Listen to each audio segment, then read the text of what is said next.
ला जाणार नाही. या ठिकाणी मार्था आणि मरियेबद्दल सांगितलेले आहे, दोन्ही पण महिला आहेत.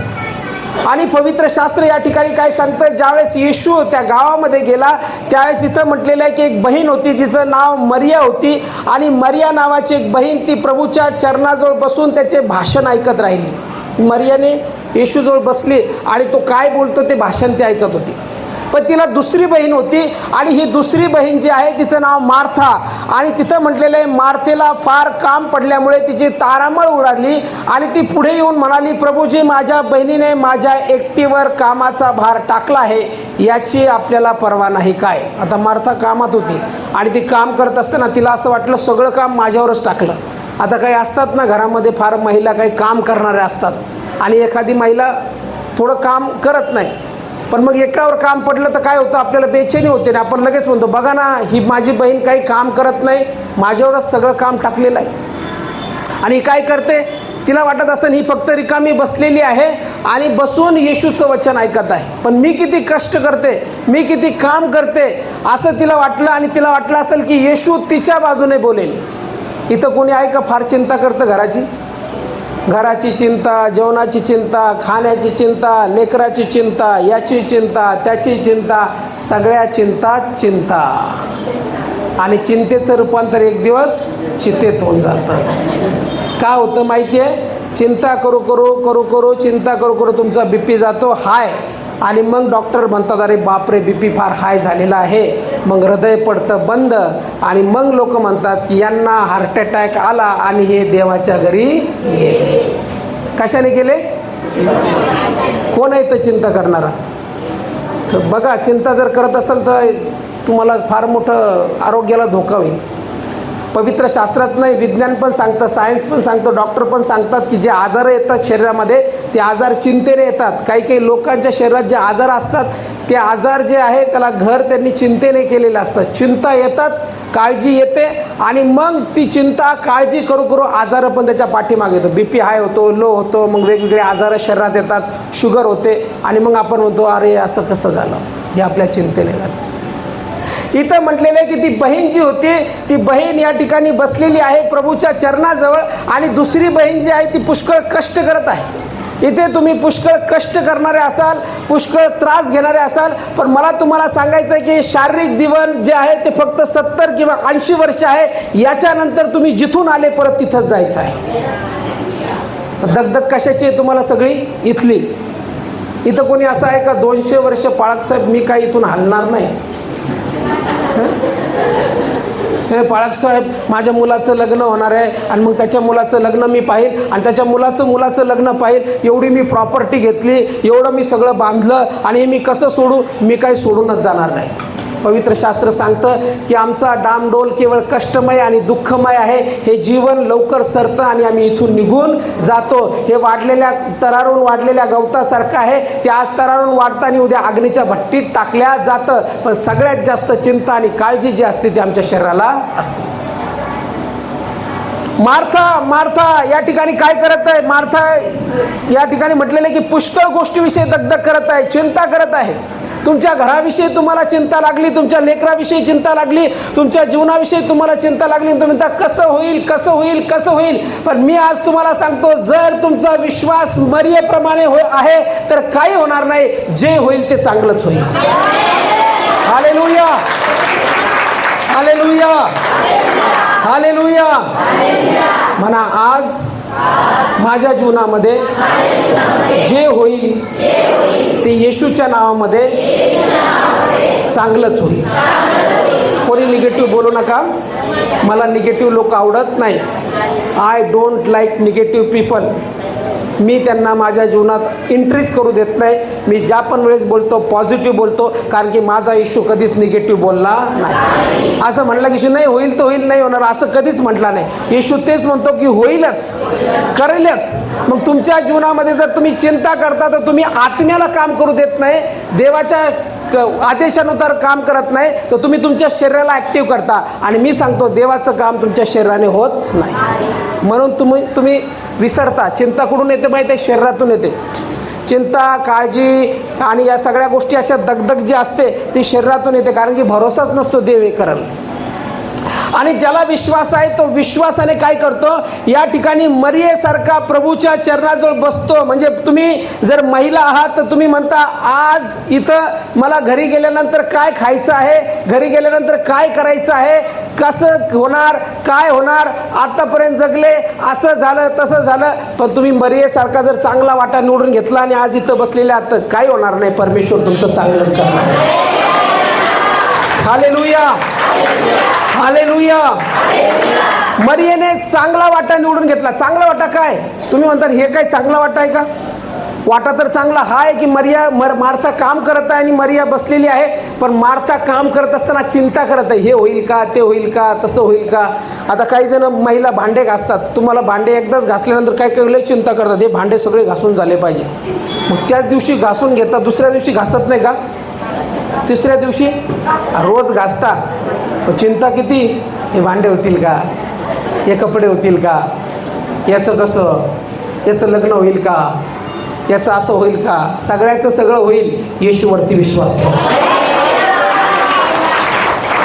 योहान 11:40 मध्ये स्पष्ट सांगितलेलं आहे, विश्वास ठेव म्हणजे देवाचे गौरव पाहशील. तिथं अविश्वास नाही आला पाहिजे. ज्याच्या जीवनात अविश्वास आहे त्याला काहीच होऊ शकत नाही, कार्यच होऊ शकत नाही. आता 2 मिनिटात साक्ष घेऊन मी आलो.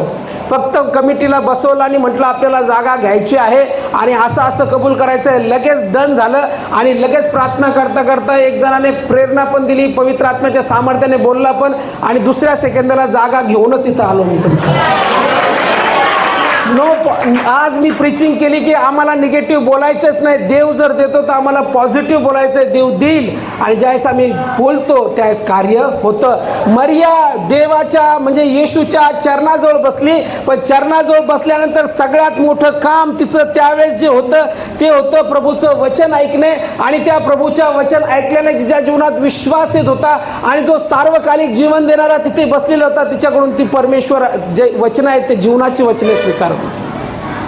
मार्था पुष्कळ दगदग करत होती आणि त्या दगदगेमुळे आम्हाला पाहायला भेटतं की येशू देखील तिला बोलतो.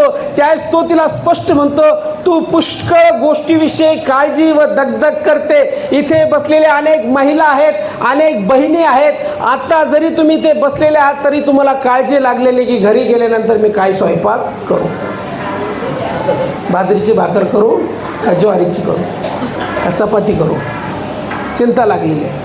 याचं कसं होईल, त्याचं कसं होईल, चिंता लागलेली आहे. पवित्र शास्त्र आम्हाला सांगतं की माणसाचं जीवन क्षणभंगूर आहे. मग ज्यावेळेस तुमचा जन्म झाला ती तारीख तुम्हाला माहिती होती की या दिवशी मी जन्माला येणार आहे पृथ्वीवरती? माहिती होती? नव्हती माहिती. मला पण माहिती नव्हती. आता ज्या दिवशी मृत्यू होणार त्या दिवशी मला माहिती राहील का ह्या तारखेला माझा मृत्यू होईल? मग जन्म माहिती नव्हता, मृत्यू माहिती नाही, मग बाकीचं जीवन जे राहिलेलं आहे त्याच्यात कशाला काळजी करता? ते पण देव करून ना काळजी. तुम्हालाच लय काळजी नाही, मला याचं असं करायचं त्याचं. अरे अनाथ लेकरू जरी तुम्ही कचऱ्यात फेकलेलं पाहता असं म्हणू नका त्याचं कसं होईल. जो परमेश्वर त्याचा निर्माण करताय ते कचऱ्यातल्या लेकराला उचलून, पण आपल्याला ज्या सुविधा भेटत नाही त्याला परमेश्वर पुरवतो. माहिती आहे तुम्हाला?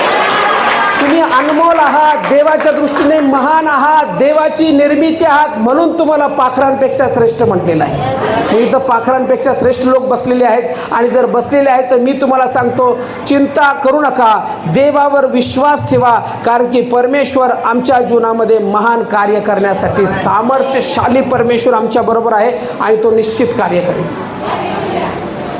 मत्तकृष्य वर्तमानाचा 6वा अध्याय आणि 25 ते 27 वचन जर आम्ही बघितलं तर त्यामध्ये आम्हाला काय पाहायला भेटतं? वाचा ब्रदर, मत्तकृष्य वर्तमानाचा 6वा अध्याय आणि 25 ते 27 वचन. ह्यास्तव मी तुम्हाला सांगतो की आपल्या जीवाविषयी म्हणजे आपण काय खावे व काय प्यावे आणि आपल्या शरीराविषयी म्हणजे आपण काय पांघरावे याची चिंता करत बसू नका. अन्नापेक्षा जीव आणि वस्त्रापेक्षा शरीर अधिक आहे की नाही? आकाशातील प्राकाराकडे निरखून पहा, ती पेरणी करत नाही, कापणी करत नाही, की ते कोठारात साठवत नाही, तरी तुमचा स्वर्गीय पिता त्यांना खायला देतो. तुम्ही त्याच्यापेक्षा श्रेष्ठ आहात की नाही? बघा, स्पष्ट सांगितलेले की तुम्ही आकाशातील पाखरांपेक्षा देखील श्रेष्ठ आहात. म्हणजे परमेश्वराने या ठिकाणी बसलेल्या प्रत्येकांना पक्षी, प्राणी आणि जे काही पृथ्वीवर आहे त्या सगळ्यांपेक्षा श्रेष्ठ बनवलेलं आहे. म्हणून म्हटलेले की कशाविषयी चिंता करू नका.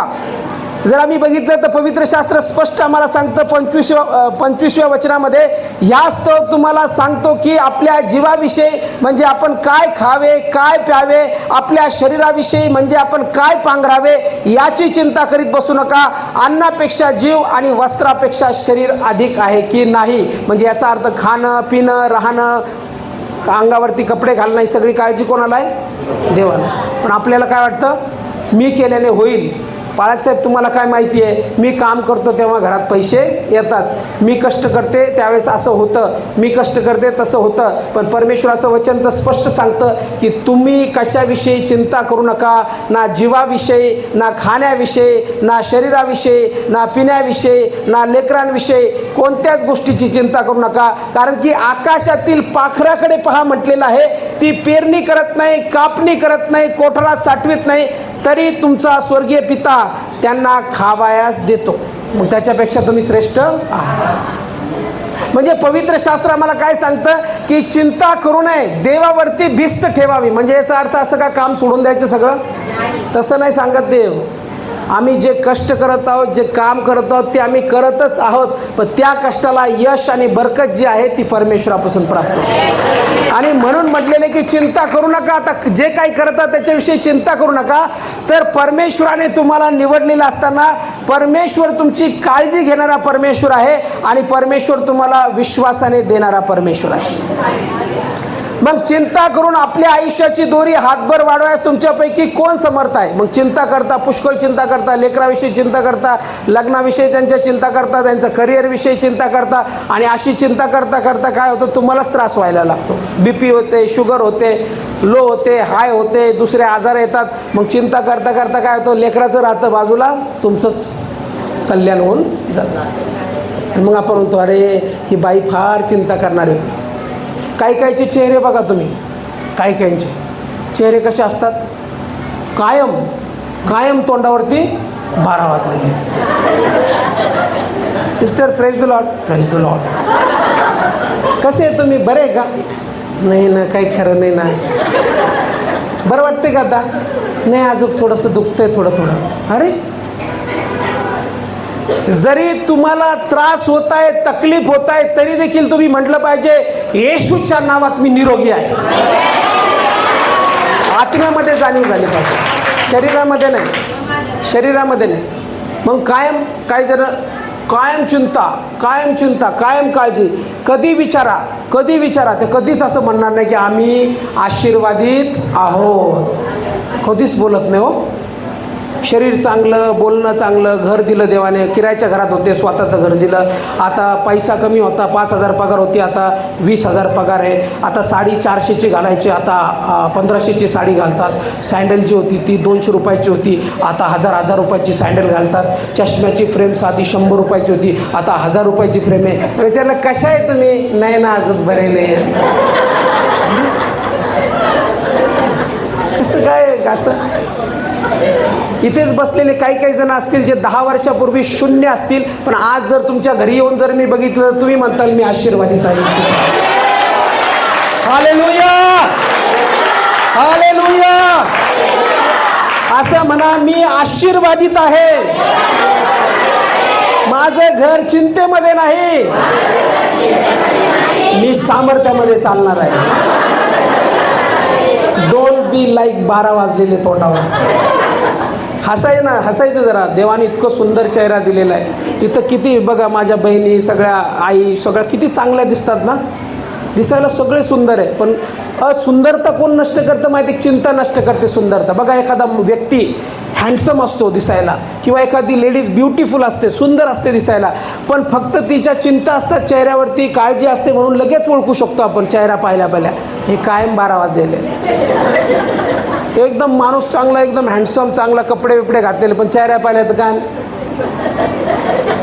हो कधी याचं तोंडी चकलेलं असतं, कधीच असं हसत आहे. हसायला पाहिजे ना. तुम्ही हसलेले द्या 10,000 रुपये. तुम्ही कसं काय हसले? आणखी 10,000 द्या. मी पैसे मागणार आहे का तुम्हाला? अरे ब्रदर, तुम्ही हसले 10,000 द्या. हसायला काय लागतं? काही काही जण हसत सुद्धा नाही. चेअर झाल्यानंतर काय साहेब कसे? थांबा मी प्रार्थना करतो, थांबा मी प्रार्थना. माझ्या पाठीमागं पण सांगितलं होतं, अशा माणसाला पाळक साहेब पण वैतागतात. ज्यावेळेस प्रेयर रूममध्ये जात असताना काय म्हणत असतील माहिती आहे का? काय वैताग आहे? कधीच चांगलं बोलत नाही. कधी पण बोलताना कसं बोलतं? काही खरं नाही, याचं असं त्याचं तसं आणि माझ्या मुलाचं असं घराचं असं. अरे सगळं दिलं ना आता तरी म्हणा ना, येशूच्या नावात मी आशीर्वादित आहे. किती दिवस सगळं दिलं तरी पण नाही, हे नाही ते नाही ते नाही. लिस्ट करायला द्या बाळक साहेब सगळ्यांना, की असं एक लिस्ट करायची की आत्ता 10 वर्षामध्ये दिलेले आशीर्वाद आणि राहिलेल्या प्रार्थना. सगळ्यात लंबी लिस्ट ही राहील की सगळ्यात जास्त आशीर्वादाची लिस्ट राहील की 10 वर्षामध्ये मी किती ब्लेस झालो. तरी आपली ती चिंता असते, कसं होईल, काय होईल, याचं कसं होईल, हिचं कसं होईल. कोणाचं काही होणार नाही. जर तुम्ही येशूच्या चरणाजवळ बसलेल्या तर सगळ्यांचं चांगलंच होईल. Hallelujah, hallelujah. असं असतं म्हणून मी सांगतो. मी बघितलेत असे लोक निगेटिव्ह, टोटल निगेटिव्ह. येशूमध्ये प्रार्थना करतात, येशूमध्ये बोलतात, येशूमध्ये हालेलुया मुळमुळू रडतात, एकदम खूप स्पिरिच्युअल प्रार्थनाशील. पण ज्यावेळेस त्यांना विचारलं की कशा आहात तुम्ही, काही चांगलं बरं नाही, आता इथं दुखतं, इथं दुखतं, इथं दुखतं. अरे किती दुखतं म्हणा ना, येशूच्या नावात मी चांगले आहे, येशूच्या नावात मी बरे.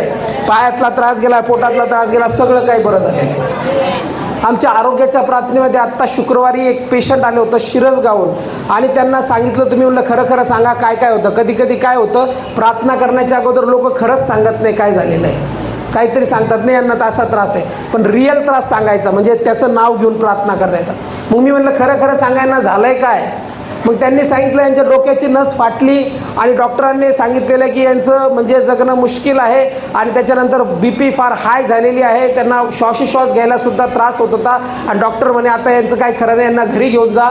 पण ते म्हणे की आम्ही तुमचे व्हिडिओ बघतो. आणि मग ते व्यक्ती जो होता तो म्हणला की मला इथंच जायचं, यांच्याकडेच न्या, यांच्याकडेच न्या. आणि प्रार्थना झाल्यावर ते आले, ब्रदर पण होते, तुपे ब्रदर. आणि प्रार्थना आम्ही केल्या त्यावेळेस अवस्था कशी होती त्यांची, बिलकुल म्हणजे गेलेच होते. असं वाटलं तर घरी जाऊन संपलं. पॅन्ट सुद्धा त्यांची पूर्ण गळालेली होती. आणि अशा परिस्थितीत ते आले, त्यांच्यासाठी आम्ही प्रार्थना केल्या. नस फाटलेली ते कॅन्सल केलं, सगळं कॅन्सल केलं, प्रार्थना केल्या, घरी गेले. ते घरी गेल्यानंतर आज सकाळी त्यांचा फोन आला, त्यावेळेस मी घाबरलो अक्षरशः. फोन घ्यायला मी माझी बायको तू घे बाबा, का बरोबर, कारण की चर्चला जायचं आहे मला. म्हणलं निगेटिव्ह बातमी आली तर मला आणखी निराशा येईल, कारण माझी इच्छा नाही की कोणी मृत्यूची बातमी यावी म्हणून, कारण की ती परिस्थिती तशी होती. मला सुद्धा थोड्या वेळापुरतं वाटलं काय न्यूज आली असेल, पण न्यूज तिकडून अशी आली, ते स्वतः ब्रदर बोलत होते आणि ते म्हणत होते मला कोणत्याही दवाखान्यात त्या दिवशी घेतलं नाही, असं समजलं की हा मेलाच म्हणून सोडून दिलं. पण आज परमेश्वराने ज्यावेळेस रिपोर्ट मी काढले त्यावेळेस ते सकाळी सांगत होते की सगळे रिपोर्ट नॉर्मल आले, जे पटलेले नसते ते सुद्धा नॉर्मल आले, सर्व नॉर्मल. आणि ते बोलत होते की मला जेवण जात नव्हतं 15 ते 20 दिवसापासून, पण आज मी असं म्हटलं माझ्या पत्नीला मला सडकून भूक लागली, मला काहीतरी खायला दे. आणि ते म्हणे आज कुठेही असो मी येऊन देवाचं गौरव करेन. पूर्ण बरे. त्यांना तेच बोललो होतो, ब्रदर आता इथून जाताना असं म्हणत जाऊ नका की तुम्ही बरे झालेले, जरी आज डॉक्टर काही म्हटले असेल पण इथून जाताना असंच म्हणा की मी पूर्ण बरा झाला. Declaration is very important. Faith, तुमचा विश्वास, तुमचं कबुली, तुम्ही बोलता काय ते फार महत्वाचं आहे. मार्था मार्था काय दगदग करत बसली. अहो मार्था, इथे बसलेल्या मार्थाला प्रभू येशू बोलत आहे, तुम्हीच त्या मार्था आहात की ज्या पुष्कळ आहे, पुष्कळ चिंता करत आहे, बिझनेसविषयी, घराविषयी. जो आहे तो तुझ्या जीवनात महान कार्य करण्यासाठी तयार आहे. हालेलुया. दगदग नका करू, काळजी नका करू, जे होईल ते होईल. येशू रक्त जय. माझा असा विश्वास आहे, जे होईल ते होईल. येशू रक्त जय. मी असं म्हणतो, मी पॉझिटिव्हला घाबरत नाही, निगेटिव्हला घाबरत नाही. निगेटिव्ह परिस्थितीत पण मी म्हणतो की येशू तुला धन्यवाद, काहीतरी महान तू करणार आहे. संकट ज्यावेळेस येतं ना, संकटाला घाबरायचं नाही.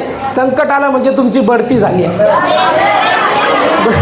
ब्रदर नेहमी म्हणत असतात, बाळासाहेब संकट आलं म्हणजे आता आपली बढती होणार आहे. ज्यावेळेस तुमच्या घरात जीवनात संकट येतं, ज्यावेळेस किरायेदार तुम्ही असता आणि घरातून घरमालक हाकलून देते, तर त्याचा अर्थ असा नाही की मला आता कुठं घर भेटेल. त्याचा अर्थ असा आहे की तुम्हाला स्वतःचं घर भेटणार. ज्यावेळेस तुम्हाला तुमच्या जीवनामध्ये कोणी गाडीवर बसू देत नाही किंवा गाडी देत नाही, त्यावेळेस असा विचार करू नका, बघा ना मला शेजारी गाडी देत नाही, माझे वडील मला गाडी देत नाही, माझी बायको पण बघा असं त्रास देते. असा विचार करा की परमेश्वर तुम्हाला ब्रँड न्यू गाडी देणार आहे, महान कार्य करणार. कारण की चिंता ही काळजी जी असते ती काय करते, सैतानाला भाग पाडते म्हणण्यास की बघ देवा तुझं लेकरू आहे पण कसं बोलतंय. आम्ही देवाचे प्रतिरूप आहोत, आम्ही देवाचं लेकरू आहोत, पण आम्ही बोलताना कसं बोलतो, होत नाही, जमत नाही. आता पुष्कळ चिंता आहे, पुष्कळ काळजी आहे, आणि ती मार्था देखील तशीच बोलत होती. म्हणून प्रभू स्पष्ट तिला सांगतो की मरियेने चांगला वाटा निवडून घेतला. आपण असतो तर म्हणलं असतं चांगला वाटा कसं काय तिनं निवडला, चांगला वाटा तर मी निवडला, मी किती काम करते.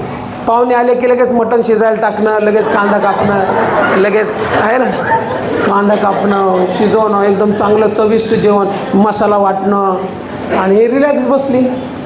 आणि प्रभू काय म्हणतो की नाही नाही तू काय नाही, तिनंच चांगला वाटा निवडला आहे. असं कसं, आम्ही एवढी चवदार भाजी करा द्या फेकून. हां, पण तरी पण येशू काय म्हणतो, तू इतकं चांगलं स्वयंपाक केला, तू इतकं चांगलं काम केलं, तू भांडे घासले, सगळं केलं, पण तरी पण मी सांगतो तू चांगला वाटा निवडला नाही. आपल्याला कसं वाईट वाटलं असतं ना, कसं वाटलं असतं. बाळकसाहेब तुमच्या घरी आले आणि तुम्ही फार काम केलं, फार कष्ट केले, स्वयंपाक बनवला, त्यांना मस्त 1 किलो मटण आणलं आणि खा बाळकसाहेब, खा बाळकसाहेब. आणि एक तुमची बहीण आहे, तिनं काहीच केलं नाही, ती फक्त बाळकसाहेबाचं वचन ऐकत बसली, आणि सगळं काम झाल्यावर बाळकसाहेब म्हणतात व्हेरी गुड, मी फार आनंदित आहे. पण जिनं काम केलं नाही तिला म्हणतात तू खूप चांगलं काम केलंस, तुम्ही काय केलं नाही. कसं वाटेल आपल्याला, बाळकसाहेबच तिकडं, हे तिकडं, हे करणंच नको काही कोणासाठी. आता या परत मीठच जास्त टाकते, मिरचीच टाकून हो द्या त्रास केला असतं ना. काही काही जण करतात करतात काही काही जण, म्हणून म्हटलं काही काही जण लय हे असतात, पाळकाला त्रास व्हा म्हणून द्या मिरची टाकून. लय बोलतो, लय कडक पाळक आहे, लय टमाटामा बोलतो, आलं काही नुसतं झापतो, आणि पापाबद्दल लय वचन देतो. आता अशी मिरची टाकते की उद्या सकाळी जा चार वेळेस बाथरूम. शरीर आहे ना, शरीरात माणसाला राग पण येतो, ह्याचं बदलत दाखवतात आम्ही याला कसं केलं, तसं पण होतं. पण येशू असा बोलताना तिला कसं वाटलं असेल, मला तो विचार येतो. तिला फार वाईट वाटलं असेल, पण वाईट वाटलेलं असताना देखील तिला हे सांगत आहे प्रभू की जो वाटा आहे तो परमेश्वराचं वचन निवडण्याचा वाटा आहे. कारण की कष्ट तर आपण 8 तास करतो, उरलेले 23 तास करतो, पण 1 तासासाठी वचन ऐकणं होणार नाही का. प्रभूचं ते म्हणणं नाही काम करू नका, काम कर तू, पण आता जे मी ज्या कामासाठी आलेलो आहे मी पुन्हा येणार नाही. मग या वेळामध्ये तुला फार सॉलिड संधी आहे, चांगली संधी आहे परमेश्वराचा शब्द ऐकण्याचा. त्यावेळेस तू तिथंच बस आणि परमेश्वराचं वचन आहे, आणि नंतर बाकीच्या गोष्टी कर. पण तरी तिनं ते सोडून दिलं आणि हे करायला लागले. म्हणून मला तुम्हाला सांगायचं आहे बहिणींना, आज हॅपी वुमन्स डे आहे. देवबाप तुम्हाला विपुल आशीर्वादित करो. पण कामाची दगदग, लेकरांची चिंता, याची चिंता, त्याची चिंता करू नका. परमेश्वराने तुम्हाला फार आशीर्वादित केलेलं आहे की तुम्ही महिला आहात. परमेश्वर तुमच्यावरती महान प्रेम करतो आणि तुमचा उपयोग तुमच्या परिवारासाठी करतो. माझी साक्ष आहे स्वतःची. मी काही चांगला माणूस नव्हतो, मी गुंड होतो. विचारा तुम्ही, माझ्या तिथं जाऊन विचारा कॉलनीमध्ये. मी दारू प्यायचो, गुटखा खायचो, तंबाखू खायचो, त्याच्यानंतर वाईट मित्राबरोबर फिरायचो, भांडणं करायचो, मारामाऱ्या करायचो, आणि असा वैताग होतो मी माझ्या आईवडिलांसाठी की चांगला नव्हतोच काही माझ्या ठाई, म्हणजे भांडणंच करायचो मी. एक दिवस असा आला की ते गणपतीचा शेवटचा बुडवायचा दिवस होता आणि मी नाचत होतो त्या मिरवणुकीत, आणि एका मित्राला मारायचं आम्ही ठरवलं. मग फायटर मी घेतलं होतं, त्यावेळेस ते असे फायटर राहायचे, आणि ते फायटर घेऊन खिशात ठेवलेलं होतं. आणि तो न येता दुसरा एक मित्र टपरीवरती गेला सिगरेट मागण्यासाठी, आणि ते नवीन होतं टपरीवाला त्या एरियात. तर तो काय म्हणे की मी नाही देत. तर यांनी डायरेक्ट त्याला काढलं. तर त्यांनी मला सांगितलं बघ हे सिगरेट देत नाही. मी गेलो डायरेक्ट त्याला काढलं आणि खूप मारलं त्याला. मारल्यावर पोलीस तिथं आले, त्यांनी सगळ्यांनी धरलं, आम्हाला बाजूला केलं. मग याला घरी घेऊन जा म्हणे. मी खूप पिलेलो होतो. मी घरी मला घेऊन गेले. त्यावेळेस मी माझ्या आईवर पण हात उचलला. माझे वडील आले, माझ्या वडिलावर पण मी हात उचलला. पण सकाळी मी 4ला उठलो, त्यावेळेस मला लागलेलं, पडलेलो, ते अंग दुखायला लागलं. मग मी कपाटात गेलो आणि मला विचारायला लागला कपाटात जे पैसे ते घ्यावे आणि पळून जावे. मी पैसे काढले कपाटातले आणि मी म्हणलं मी चांगला मुलगा नाही, मी इथून पळून जातो. आणि मी इथून पैसे घेतले आणि परतूरला माझा मित्र राहतो, त्याच्या घरी मी पळून गेलो. आणि गेलो, माझ्या आईला माहीतच नाही, माझ्या वडिलांना माहीतच नाही मी तिथं गेलो म्हणून. मी तिथं काही दिवस राहिलो आणि राहिल्यानंतर माझ्या आईला समजलं की मी तिथं आहे. त्यावेळेस माझी आई मला म्हटली की एक वेळेस तू माझ्याबरोबर प्रार्थनेला चल. म्हणलं नाही, मला काही मानत नाही, म्हणलं मी देवाला एवढं काय असं नाही, एक वेळेस चल म्हणे. आणि मी एक वेळेस गेलो. छोटंसं चर्च होतं त्यावेळेस पास्टर याकोबचं, आणि त्यांच्या चर्चमध्ये ज्यावेळेस गेलो त्यावेळेस तारणाचा संदेश होता. आणि तो दिवस आहे ना, आजचा दिवस आहे, त्या दिवशी माझं जीवन पूर्ण बदललं. आणि त्या दिवसापासून मी पूर्ण येशूच्या पाठीमागे आणि टोटल. पण माझ्यासाठी कोणाच्या प्रार्थना होत्या माहिती आहे का? माझ्या आईच्या प्रार्थना होत्या. म्हणून इथं जेवढ्या आई बसलेल्या आहेत, जेवढ्या बहिणी बसलेल्या आहेत, आपल्या भावासाठी, आपल्या मुलासाठी, आपल्या पतीसाठी ज्या प्रार्थना करत आहात त्या प्रार्थनेमध्ये खंड पडू देऊ नका. आज जरी तुम्हाला परिस्थिती वेगळी वाटत असेल, आज जरी तो सुधारलेला वाटत नसेल, तरी मी तुम्हाला सांगतो तुमच्या प्रभूमध्ये केलेल्या प्रार्थना व्यर्थ जाणार नाही. एक दिवस तो तारल्या जाईल आणि प्रभूचं गौरव करील आणि प्रभू त्याच्याद्वारे कार्य करेल. हालेलुया. प्रभू काम करतो. म्हणून चिंता आम्ही करू नये, तर चिंतेपेक्षा आम्ही देवावरती भिस्त ठेवावी. आणि ज्यावेळेस आम्ही भिस्त ठेवतो त्यावेळेस परमेश्वर महान कार्य करतो. रोमकरासपत्र याचा 8वा अध्याय आणि 8 वचन काय म्हणतं? रोमकरासपत्र याचा 8वा अध्याय आणि 8 वचन.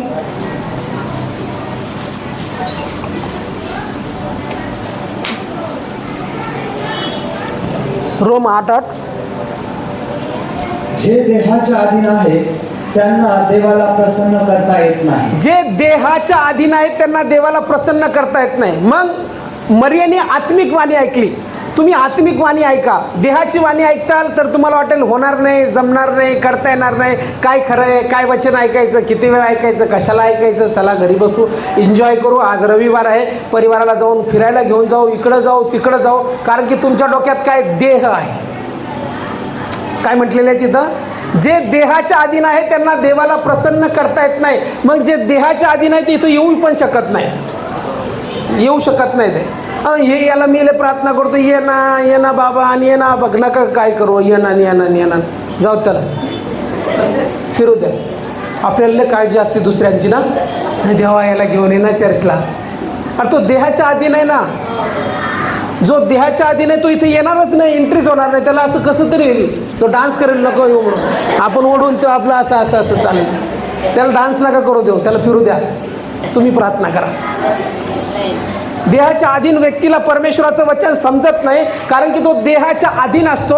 आणि जो शारीरिक मनाचा असतो त्याला आत्म्याच्या गोष्टी समजत नाही. मग त्या गोष्टी समजण्यासाठी त्याला आत्मिक व्हावं लागेल. त्याच्यासाठी प्रथम प्रार्थना करावी लागेल, मग त्याचं जीवन बदलेल. त्याला बळच ओढताड करून ज्यावेळेस आणताल तुम्ही, तो इथं भटकल. तो माझं ऐकणार नाही, तुमचं ऐकणार नाही, त्याचा आत्मा भटकत राहील. त्याला मित्र आठवतील, त्याला बाहेर फिरायचं आठवेल, त्याला गार्डन दिसेल, त्याला काय काय दिसेल. मग तुम्ही म्हणता हे काय इतक्यांदा आणतो याला चर्चला, काही बदलच नाही.